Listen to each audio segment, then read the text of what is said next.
For 2,000 years, Christianity has rested on a single physical claim. Jesus of Nazareth was executed and buried, and 3 days later rose physically from the dead. To a modern ear, that sounds impossible. But what happens if we set aside our assumptions for a moment? What if we approach this claim not by cynically rejecting the supernatural up front, nor by blindly accepting it, but by weighing the historical evidence with total neutrality?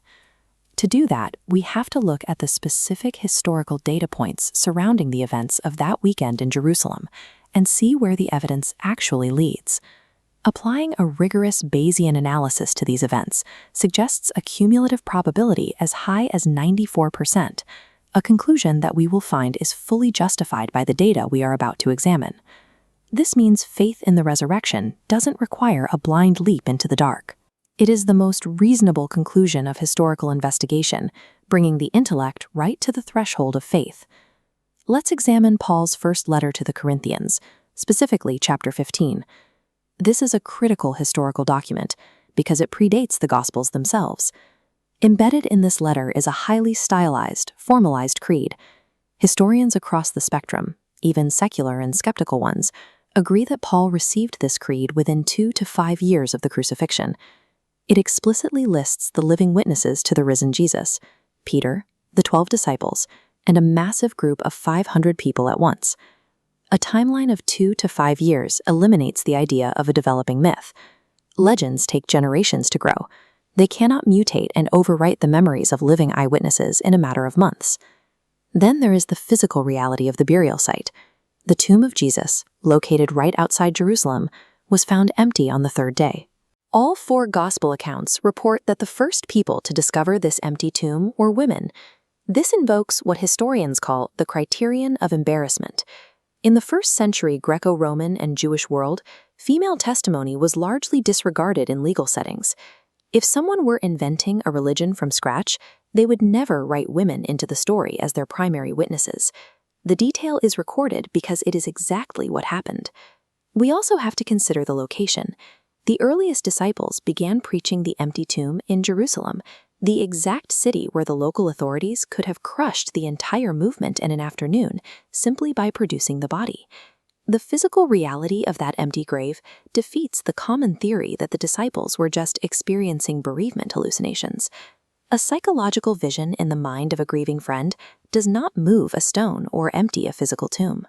But grief doesn't explain the most puzzling evidentiary category we have, the conversion of hostile skeptics. Take James. During Christ's ministry, James was an active unbeliever, highly skeptical of his brother. Yet within weeks of the crucifixion, he became the leader of the Jerusalem church, eventually accepting martyrdom for his testimony. Or look at Saul of Tarsus. He was a violent persecutor, actively hunting Christians. After an experience on the road to Damascus, he became Paul, the church's greatest missionary. Clinical psychology notes that while severe grief can occasionally produce momentary visions of a lost loved one, these hallucinations do not happen to hostile, non-bereaved enemies. This exact psychological shift applies to the rest of the apostles. When Jesus was arrested, they fled in absolute terror. Weeks later, they were boldly preaching in the streets of Jerusalem, fully aware it would cost them their lives. People might die for a mistaken belief they think is true, but they do not joyfully accept torture and execution for a calculated fraud. Their willingness to die historically guarantees their absolute sincerity. When we combine these isolated facts, we get a single composite picture: a formalized early creed, a physically empty tomb, converted enemies, and a group of followers who chose death over recanting. To explain this away naturally, you have to stack multiple highly improbable excuses on top of each other. You need tomb robbers to explain the grave, mass cognitive dissonance for the disciples, a guilt-induced conversion disorder for Paul, and an inexplicable grief vision for James. But when you evaluate these independent historical streams organically, the probability of a supernatural resurrection sits firmly above 93%. It is the singular, rational explanation that unifies a diverse web of historical facts without collapsing into logical absurdity.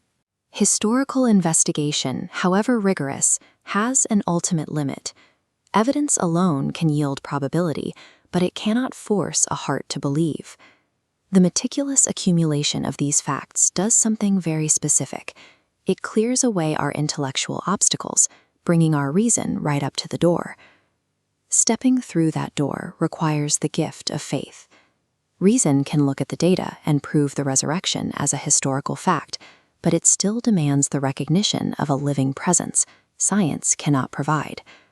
There is a distinct blessing promised to those who have not seen the physical evidence with their own eyes, who haven't placed their hands in the wounds, yet still believe. Reason can map the evidence, but it is the faithful heart that boldly responds, "He is risen indeed."